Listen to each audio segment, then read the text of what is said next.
రాష్ట్రాన్ని అభివృద్ధి పదంలో నడపడమే కాకుండా ప్రతి ఒక్కరి భవిష్యత్తుకు గ్యారంటీ ఇవ్వటమే చంద్రబాబు లక్ష్యం.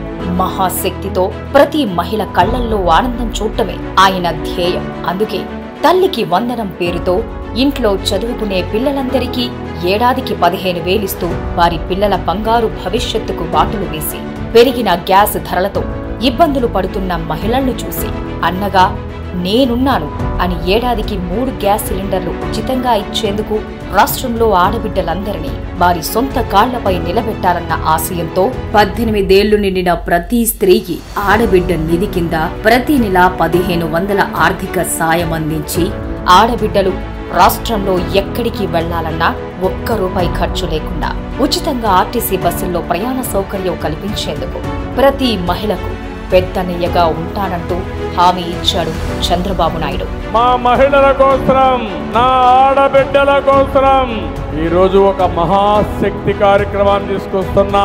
ప్రతి ఒక్క మహిళ ఒక మహాశక్తిగా తయారు చేయాలనేది నా సంకల్పం. ఉద్యోగాలు లేక మద్యం, గంజాయి వ్యసనాలతో జీవితాలు కోల్పోతున్న యువత కోసం ప్రతి నెల 3,000 నిరుద్యోగ భృతి ఇవ్వడమే కాదు, వారి భవిత కోసం 20 లక్షల ఉద్యోగాలు తీసుకురావటమే చంద్రబాబు లక్ష్యం.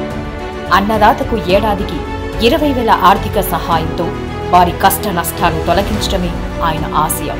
త్రాగునీరు మన హక్కు అని ప్రతి ఇంటికి నీటి కుళాయి సౌకర్యం కల్పించడమే చంద్రన్న ధ్యేయం. రాష్ట్రంలో బీసీలపై జరుగుతున్న అరాచకాలను అడ్డుకునేందుకు ప్రత్యేక బీసీ రక్షణ చట్టం తీసుకొస్తానంటేనే ఆయన చిత్తశుద్ధికి నిదర్శనం. పేదరికంతో మగ్గుతున్న ఎన్నో కుటుంబాలను సంపన్నులుగా మార్చేందుకు చంద్రబాబు తీసుకున్న మహాసంకల్పమే భవిష్యత్తుకు గ్యారంటీ.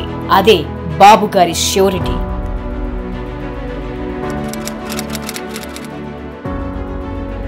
భవిష్యత్తుకు గ్యారంటీ, ఇది బాబు గ్యారంటీ.